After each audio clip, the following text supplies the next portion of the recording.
అమ్మాయిలు ఉన్నారనుకోండి, ఆడపిల్లలు, వాళ్ళకున్న పెద్ద ప్రాబ్లం ఏంటంటే మెచ్యూర్ తొందరగా అయిపోవడం, నెలకి 2-3 సార్లు అయిపోవడం, లేకపోతే అవ్వకపోవడం. అయితే 3 నెలలకో 6 నెలలకో సంవత్సరానికి అవడం, లేదా టాబ్లెట్ వేసుకుంటే అవడం, లేకపోతే లేదు. ఇంగ్లీష్ టాబ్లెట్ వేసుకుంటేనే, హార్మోన్ టాబ్లెట్ వేసుకుంటేనే అవడం, లేకపోతే అవ్వకపోవడం.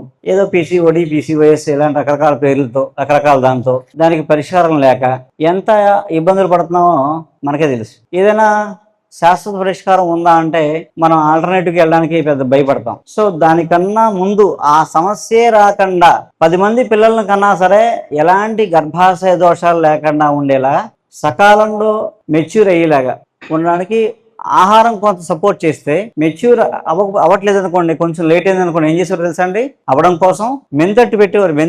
మెంతులు ఉంటాయా, మెంతులు నానబెట్టి రుబ్బి చిన్న అట్టేసి పెట్టేవారు. ఒక వారం 10 రోజులు పెడితే మెచ్యూర్ అయిపోతారు. పీరియడ్స్ కూడా ఒక 5-6 నెలలు రావట్లేదు అనుకోండి, మీరు మెంతట్టు పెట్టండి, పెట్టితే అయ్యే వరకు పెట్టండి, అయ్యాక ఆపేయండి. కరెక్ట్గా పీరియడ్ వస్తుంది, 3 రోజులు అవుతుంది, బ్లీడింగ్ స్టాప్ అయిపోతుంది. అలా 2-3 సార్లు చేయండి, సైకిల్ సెట్ అయిపోద్ది.